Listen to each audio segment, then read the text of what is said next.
Hepatitis B और सी दो एक ऐसे कीटाणु हैं जो कि एक बार शरीर में आ जाए तो वो काफ़ी चांसेस हैं कि वो लंबे अरसे के लिए शरीर में रह जाते हैं। और जब वो रह जाते हैं तो मेन उनका ऑर्गन जिसको ये डैमेज करते हैं वो लिवर है, जिसको हम क्रॉनिक हेपेटाइटिस बी एंड सी कहते हैं। मेन जो इसके साधन है जिसके कारण से ये शरीर में आता है वो है ब्लड टू ब्लड कांटेक्ट। जैसे कि ब्लड ट्रांसफ्यूजन हुआ जिसमें ब्लड में हेपेटाइटिस बी या सी हो, या कोई ऐसी कोई इंजेक्शंस, सिरिंजेस, नीडल्स, कोई भी कंज्यूमेबल्स ऐसी जो कि ब्लड से कांटेक्ट में आए, डेंटल ट्रीटमेंट जैसे होता है उससे कांटेक्ट में आए, या कोई कॉमन रेजर्स, ब्लेड्स शेयर करें। इसी तरह से इन सब चीज़ों से वो एक वायरस ट्रांसमिट हो सकता है जब से ब्लड टू ब्लड कांटेक्ट हो। दूसरा कारण है कि सेक्सुअल ट्रांसमिशन, कि अगर एक पार्टनर को एक वायरस है तो वो दूसरे पार्टनर को ट्रांसमिट कर सकता है। और वो व्यक्ति जो कि मल्टीपल सेक्सुअल पार्टनर्स प्रोफेशन में हैं उनको ये प्रॉब्लम ज़्यादा होती है, और होमोसेक्सुअल्स में भी बहुत ज़्यादा होती है। इसके साथ साथ में गर्भवती महिला को अगर हेपेटाइटिस है तो वो अपने बच्चे को पास ऑन कर सकती है। तो अगर हमें इन वायरसेस से छुटकारा पाना है, इनकी बीमारी से बचना है, तो सबसे ज़रूरी है कि ये जान लेना कि वो क्यों स्प्रेड करती है। और अगर हमें ये मालूम है कि वो कैसे स्प्रेड करती है तो उसी के अनुसार उनकी प्रिकॉशन ली जाती है। जैसे कि अगर ध्यान रहे कि जब भी कोई इंजेक्शंस लगें, सिरिंजेस जो है प्रॉपरली या तो स्टेरिलाइज्ड हों या डिस्पोजेबल हों। और कई बार आजकल कुछ अनस्क्रूपलस एलिमेंट्स वो रीसर्कुलेशन में ले जाते हैं सिरिंजेस और नीडल्स को, और उसके ऊपर बंद करना उसको बहुत ज़रूरी है।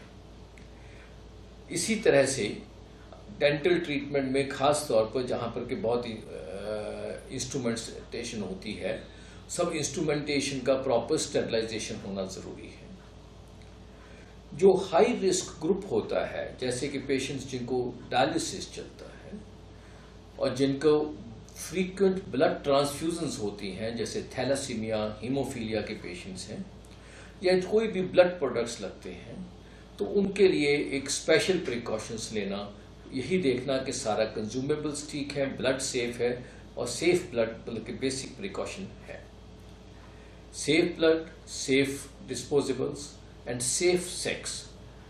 जो भी अगर सेक्सुअल पार्टनर अगर तो कांस्टेंट है तो उसके बारे में मालूम है। अगर कोई ऐसे प्रोफेशन में है तो उसके लिए प्रोटेक्टिव सेक्स बहुत ज़रूरी है। तो मेन जो बचाव के तरीके हैं वो जनरल जो हमें सबको फॉलो करना ज़रूरी है वो ये है। आप ये सोचते होंगे कि अगर हेपेटाइटिस बी और सी हो गया, लिवर इन्फेक्शन हो गई तो क्या बड़ी बात है। ये बात बहुत बड़ी है।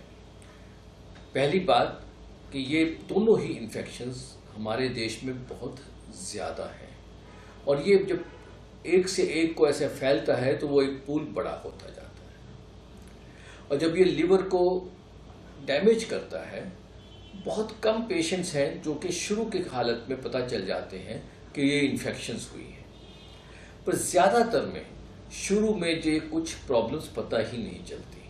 पेशेंट हो सकता है कि कोई ऐसा बताए मुझे थोड़ा सा वीकनेस है, फैटीग है, या कुछ कमज़ोरी है, बॉडी एक्स हैं, पर कई बार बीमारी के बारे में तभी पता चलता है जब एडवांस्ड लिवर डिजीज़ हो जाती है, जैसे कि सिरोसिस।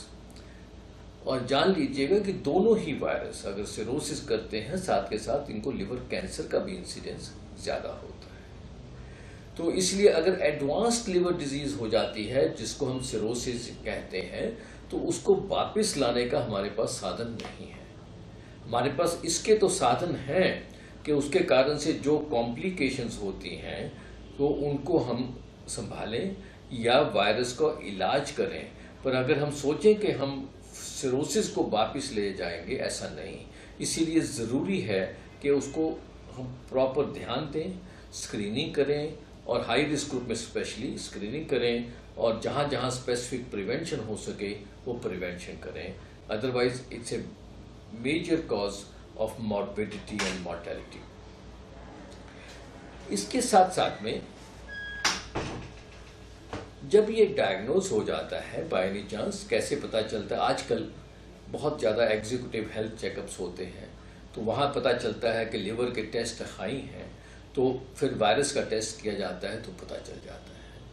पर जब पता चल जाता है तो अपने स्पेशलिस्ट डॉक्टर को कंसल्ट करें, और बहुत अच्छी अच्छी दवाइयाँ अवेलेबल हैं हेपेटाइटिस बी के लिए भी और हेपेटाइटिस सी के लिए भी।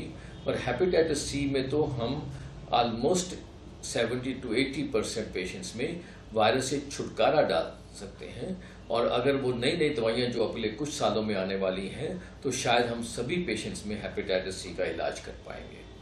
अदरवाइज अगर लिवर डिजीज़ एडवांस होती है तो हमारे पास लिवर ट्रांसप्लांट के बिना कोई चारा नहीं रहता। इसके साथ साथ में अगर लिवर की सिरोसिस के साथ में एसोसिएटेड दूसरी कॉम्प्लिकेशंस होती हैं, जैसा कि पेट में पानी भर जाना, खून की उल्टी आ जाना, बेहोशी हो जाना, उस सब का डॉक्टर से मिलकर, अपने स्पेशलिस्ट जो लिवर स्पेशलिस्ट होते हैं उनसे मिलकर उनका इलाज करें और उनकी एडवाइस को फॉलो करना चाहिए। एक सवाल आता है कि क्या हम, जैसे कि हमने पोलियो को इरेडिकेट कर दिया या और बाकी स्मॉल पॉक्स को इरेडिकेट कर दिया, क्या इसकी ऐसी कोई वैक्सीनेशंस नहीं हैं जिससे कि हम उसको इरेडिकेट कर सकें? हेपेटाइटिस बी वायरस, उसकी प्रिकॉशन है, उसकी वैक्सीनेशन है, और आज के दिन में उसको हमारे नेशनल हेल्थ प्रोग्राम में वैक्सीनेशन के लिए एडवाइस किया गया है सर न्यू बॉर्न्स के लिए। पर जो वो उस टाइम पर पैदा नहीं हुए, जिनको नहीं टीका लगा, तो हम कहेंगे कि जो उनमें से हाई रिस्क हैं तो उनको करवा लेना चाहिए। हाई रिस्क होते हैं जैसे कि डायलिसिस, जैसे मैंने पहले भी बताया कि जैसे डायलिसिस का पेशेंट होना है या कोई मेजर सर्जरी होनी है, प्लान्ड सर्जरी जिसमें ब्लड ट्रांसफ्यूजन्स मिलनी है, तो उसे पहले करवा लेना चाहिए। हेल्थ पर्सनल जो कि इस तरह के पेशेंट से डील करते हैं, उनको तो बहुत ज़रूरी है कि अपने आप को प्रोटेक्ट करना चाहिए। उसमें पहले तो हम कहते थे कि जो हाई रिस्क हेल्थ पर्सनल हैं, जो लेबॉरेटरीज़ में काम करते हैं, जो आईसीयूज़ में काम करते हैं या ब्लड बैंक्स में काम करते हैं और डायलिसिस यूनिट्स में काम करते हैं, पर अब बहुत से हॉस्पिटल्स की पॉलिसी हो गई है कि कोई भी स्टाफ मेंबर जिनको पेशेंट से कांटेक्ट आता है या ब्लड मटेरियल से कांटेक्ट आता है, उनको वैक्सीनेशन करवाना ज़रूरी है। अनफॉर्चुनेटली हेपेटाइटिस सी वायरस की आज तक कोई वैक्सीनेशन दुनिया में नहीं बनी है। उसका एक कारण है कि वो वायरस अपनी शेप चेंज करता है, तो इसलिए अभी तक वैक्सीन नहीं बन पाई है। अगर फ्यूचर में कभी बन जाएगी तो बहुत अच्छा होगा।